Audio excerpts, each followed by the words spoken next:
So here was Kevin McCarthy this morning. And I'm starting to wonder if, when I hear this, I'm starting to think Kevin McCarthy thinks that he's going to end up as speaker. Oh, my gosh. Yes. I honestly think that's what's going on here. I think this is like one of those sort of like, we're going to kill Jim Jordan with kindness. Here is Kevin McCarthy pretending that he wants Jim Jordan, not himself, to be Speaker of the House. Will say, using their poll-tested phrases. But let me correct the record. Jim Jordan is an effective legislator.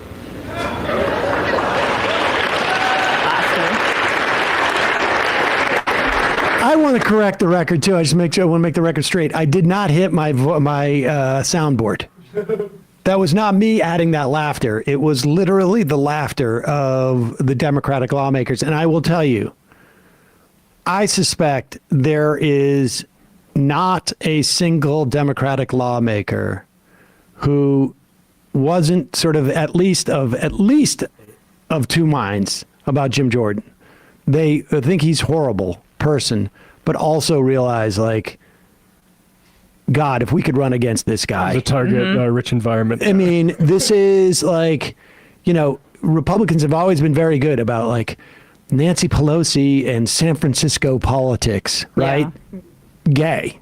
They tried it with Barack Obama. Yeah. They tried it with Barack Obama in Chicago politics, although everybody was just like, what are you talking about? Because I wasn't born in 1947. Yeah. You know, like nobody knew what they were talking about as a Chicago politics at that point. Although, have you heard about the man that says that he smoked crack with Obama and that they had sex? I mean, that's not Chicago politics. That's like San Francisco. Well, I mean, it's all the same big city liberals. But Chicago politics was supposed to be about its corruption. Oh, really? See, I don't even know. That's the reaction. Mayor Daley and stuff like that. Exactly. That's my point. That's like Chicago politics. It has to do with the Kennedy election and how votes were bought and this and that. That's what they're talking about. And I'm like, Democrats would like to win. How are they deploying this? Right. Nobody knows what they're talking about anymore. But to have a Jim Jordan, he's one of the more prominent, like, you want to motivate, your average sort of like semi-information voter, Jim Jordan or Marjorie Taylor Greene as Speaker of the House is exactly what you want. Well, I have some breaking news for you. Jim Jordan has lost the secret ballot, according to Jake Sherman at Wait, so there was a fourth vote? Mm-hmm, like about less than a half hour ago. Was this a vote on the floor? No, it's not a vote on the floor. He's no longer the speaker designate for the House GOP. So let's be clear. This is Kevin McCarthy this morning pushing Jim Jordan, knowing for a fact that he was going to lose the public vote on the House. Mm-hmm. And you got to ask yourself, why is this guy promoting Jim Jordan so much? Because he thinks that he is going to be the last man standing, and they're going to have to elect him again as Speaker of the House because they have no other option. And so he's basically trying to throw to everybody, you're great. You're great. I'm sorry, guys, that you couldn't get elected. Let's just listen to the rest of this. Will say, using their poll-tested phrases. But let me correct the record.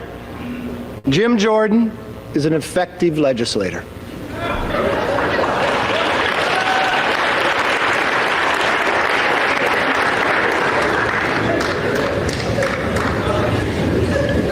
To legislate is about more than the name on the bill. It's about reaching compromise and working long hours behind the scenes to get the job done.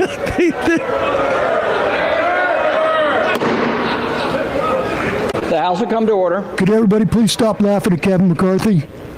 I like that. That's almost a little UK parliament-y, getting people a little riled up. Totally. So one better thing about UK politics is there's confrontation in the parliament. It reminds me of the scene in Mad Men.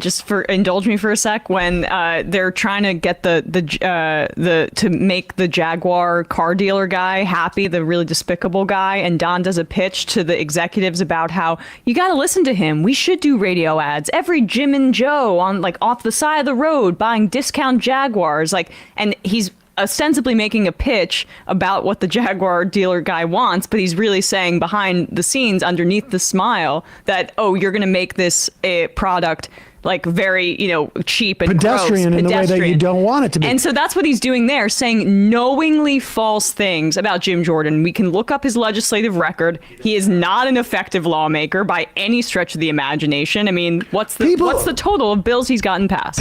Zero. People are laughing at McCarthy because they know what McCarthy's doing. Yeah. And is just broken now that after losing the third vote, more than he lost the second vote, which was losing more than he lost on the first vote, they went back into their conference room, their chambers, essentially, and voted to basically not make him the nominee anymore. They call it the speaker designate, which is basically the nominee. And when he was the nominee, he could call for repeated votes. And people basically said, Jim, you're not... We would have rather you'd step down from this, but I guess you won't. So we'll do a secret ballot and we're going to vote you out. And now they're just like, what are we going to do? If they vote to give McHenry the 15-day powers of full speaker, they're actually moving they're getting more Kevin McCarthy than Kevin McCarthy was. All of those guys are saying, like, Kevin McCarthy was like, is too corrupt and is bought by, right. Like, McHenry is also a great target for Democrats, where it's like, this guy takes a lot of corporate money. Like, remember Eric Cantor?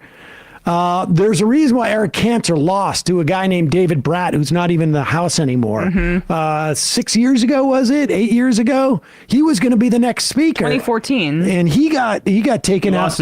Oh, yes, Cantor was, 2014? Yeah. Well, I guess it was 9 years ago. And he lost because he was so lathered up in lobbyist money. It was amazing. And I think Kevin McCarthy thinks he's going to come back in and somehow convince 4 or 5 of them that he can have the vote. Now, it depends on how many of those originally Matt Gaetz people vote. But can you imagine being one of those original 8 or 9? McCarthy's got to come back and give them something so that they can save face. Like, why did you just put the entire country through this if you were going to turn around and vote for McCarthy? And it's got to be because McCarthy's going to come in and says, like, well, I'll shut down the government. But, like, they're just like, well, dude, we don't need you to shut down the government. We don't need anybody in office to shut down the government.